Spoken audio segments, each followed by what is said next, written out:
চাহিদা অনুযায়ী পাওয়া যাচ্ছে না সয়াবিন তেল। 10 কার্টন চাহিদা থাকলেও পাওয়া যাচ্ছে মাত্র 2 কার্টন। রাজধানীর বিভিন্ন দোকানিরা জানিয়েছেন, হঠাৎ করেই সৃষ্টি হয়েছে এই সংকট। বোতলজাত তেলের চেয়ে বেশি দামে বিক্রি হচ্ছে খোলা তেল। বিস্তারিত সোহাগ বিশ্বাসের রিপোর্টে। এটা ইনটেক তেল খুললে কাস্টমার অল্প অল্প করে দিবার লাগে এটা বেচছি। আমার বাংলাদেশ পুরো সিন্ডিকেটে ভরে গেছে।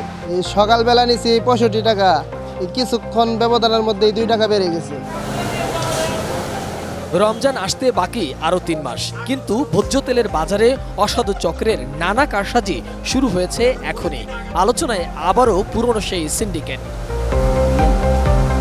ডিলারদের অভিযোগ, বাজারে সরবরাহ কম, চাহিদার 5 ভাগ তেলও পাচ্ছেন না তারা।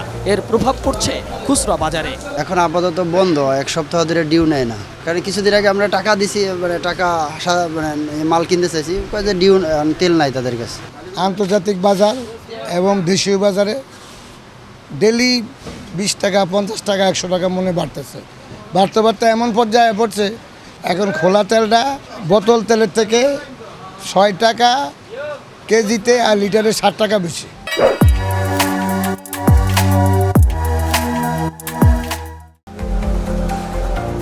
তেলের বাজারে শৃঙ্খলা ফেরাতে গত 17 অক্টোবর পাম ও সয়াবিন তেলের মূল্য সংযোজন কর 15% কমিয়ে 10% করা হয়, কিন্তু দাম কমেনি। বোতলজাত আর খোলা তেলের মূল্যেও তারতম্য। এটা ইনটেক তেল খুললে কাস্টমার অল্প অল্প করে দিবার লাগে এটা বেচছি। ইনটেক তেল খুলে গেছে কেন? ইনটেক তেলের থেকে খোলা তেলের দাম বেশি, ইনটেক তেলের দাম হলো কম।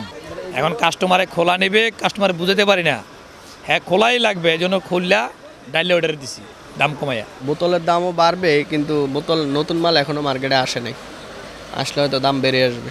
আমরা কমায় তো আর বিক্রি করি না, ওই যারা কোম্পানি ওরাই পাচ্ছে না মাল, ওরাই ডিপুতে মাল নেই। কেন বাড়তেছে? শুধুমাত্র একমাত্র মেলের হাতে সব কিছু, এখানে সেকেন্ড পার্টির কাছে কিছু নেই। লাভের আশায় খুচরা ব্যবসায়ীরা কম টাকায় বোতলজাত তেল কিনে বিক্রি করছেন খোলা তেল হিসাবে। তেলের বাজার অনেক বাড়তি চলতেছে, কেননা প্রতিদিনই তেলের দাম বাড়তেছে। আমরা হয়তো মনে করেন 1 সপ্তাহ পিছনে যে তেলটা কিনছি, তার থেকে বর্তমানে এখন দেখা যাচ্ছে তেল প্রতি কেজিতে 18 থেকে 20 টাকা বাইরে গেছে। দাম বলে তো আমরা কিনতেই পারতে পারছি না, কীভাবে? আর এরা তো মনে করেন সিন্ডিকেট, তো আর মনে করেন আপনি করতে পারবেন না ভাই। আমার বাংলাদেশ পুরো সিন্ডিকেটে ভরে গেছে। যে অবস্থা বাংলাদেশের, মানে মানুষ একদম সাধারণ যে আমরা মানুষ আছি, না খাওয়ার পর্যায়ে। এই সকালবেলা নিছি 65 টাকা, এই কিছুক্ষণ ব্যবধানের মধ্যেই 2 টাকা বেড়ে গেছে। ক্রেতারা দুষছেন বিক্রেতাদের, আর বিক্রেতারা বলছেন ডিলাররা ঠিকমতো তাদেরকে তেল দিচ্ছেন না, এবং ডিলাররা বলছেন মিল মালিকরা পর্যাপ্ত পরিমাণে তেল সরবরাহ করছেন না। হঠাৎ করেই এই তেলের সংকট কেন তৈরি হয়েছেন তা জানেন না সাধারণ ক্রেতারা। তারা চাইছেন সঠিক মূল্যে পণ্য কিনতে। সোহাগ বিশ্বাস, এটিএন নিউজ, ঢাকা।